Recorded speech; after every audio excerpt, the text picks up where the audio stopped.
Hi guys, Jordan from B&P Campers. Just going to be doing your handover video on your VW, white VW.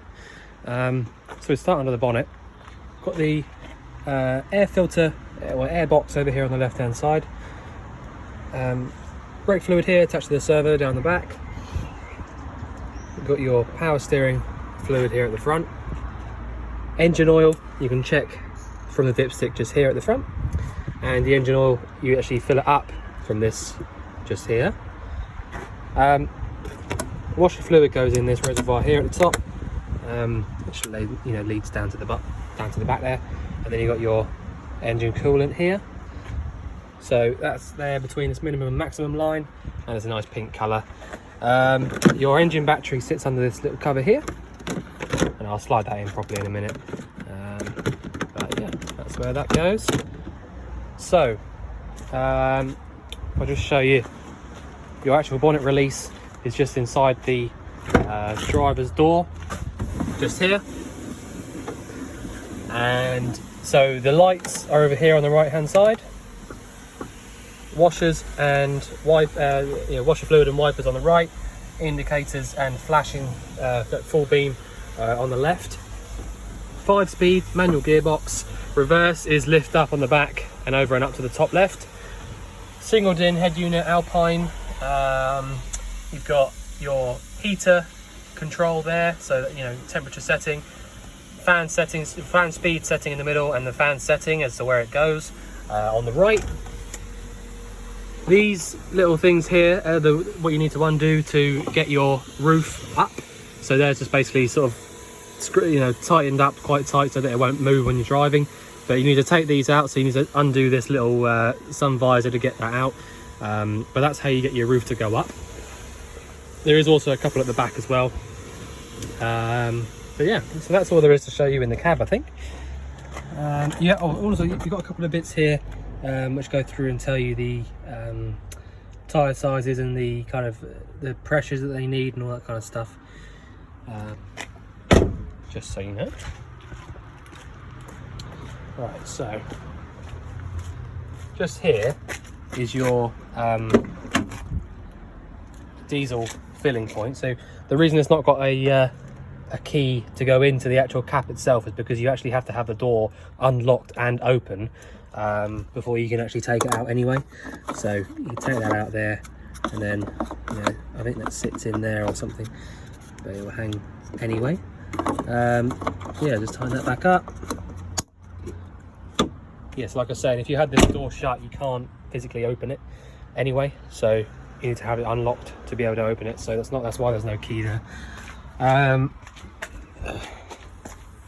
Your hookup for the van is just here next to the tow bar, so it sort of ties in with it, so it's not obtrusive at all.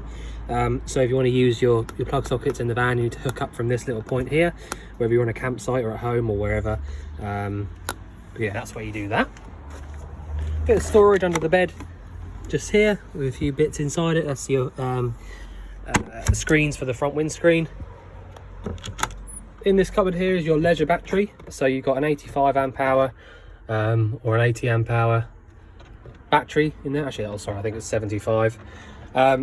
So yeah, so that's basically what that is. You don't need to worry about anything else in here because it's just the back of the control panel inside the van. And also this little locker, this cupboard here, just goes into the same one. So you could use it for a little bit of storage, but I would advise don't get anything metal too close to the battery, just in case it managed to arc between the two, positive and negative. But otherwise you're pretty safe in there, to be honest. So yeah, it's in its little place there. It's got a couple of bits of wood holding it in place, so it's not going to jump around. And then this cupboard underneath is just storage, so much better for storage in there, I think, personally. Yeah, okay, so I'll just close these up now. Which, by the way, the right hand door, so the offside door, needs to be closed first, and then the left hand one afterwards. Nothing else to show you on the outside. It's quite a nice small roof, a pop top roof. It doesn't look like there's a massive roof on it, which I think is nice. I am just going to take my shoes off because it's really clean in here, so I don't want to mess it up for you. Right, so first off, I'll just show you the PSU, or whatever you like to call it, power supply unit kind of thing. So it's all really easy. On the right hand side, you've got pump on and off. So at the moment I'm going to leave it off. Battery selector, so you can use the engine battery by clicking up, or the leisure battery by clicking down. And obviously you want to leave it on leisure for as much as you possibly can, because otherwise you'll be draining your engine battery out and you won't be able to start her up. So, you know, quite important, remember to leave it on van if you are going to use it for a little while. Battery condition, so that tells you that the battery is above normal, so it's nearly at high voltage, even though I've not got the engine running or hookup plugged in or anything like that. So that's really good. It means you've got a really nicely sort of well charged up battery there. Charge supply, so basically if you plugged a hookup cable in, if you had this off, the light wouldn't light up and your battery wouldn't be being charged. If you leave it on, as soon as you put a hookup in, this will light up, and it means that your leisure battery in this little cupboard here is being charged up. Over on the left hand side, you've got RCD on the left and 3 MCBs. So if you plugged a cable into, or plugged something into one of these two sockets here, for example, and it was faulty or broken or something was wrong with it, it would trip up here, and so it would be showing green like that.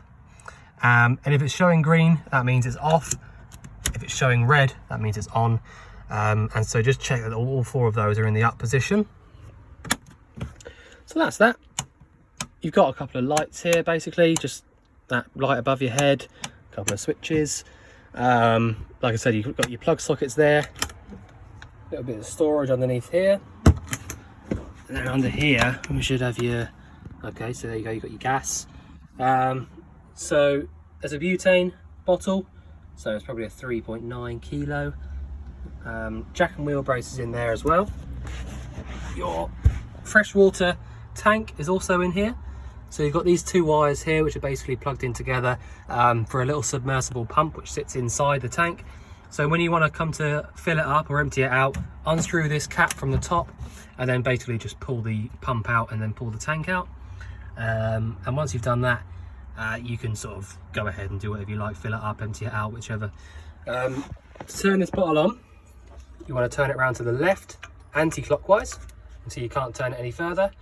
And then when you come to turning it off, if you forget which way to go, because you've already turned it on all the way, you can't go wrong with turning it off, because it will only go one way, which is clockwise, around to the right for off.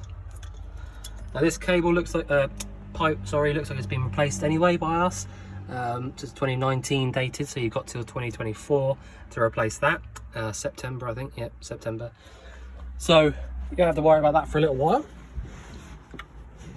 The waste, by the way, just comes straight out underneath the van. There's not like a separate waste tank, just so you know.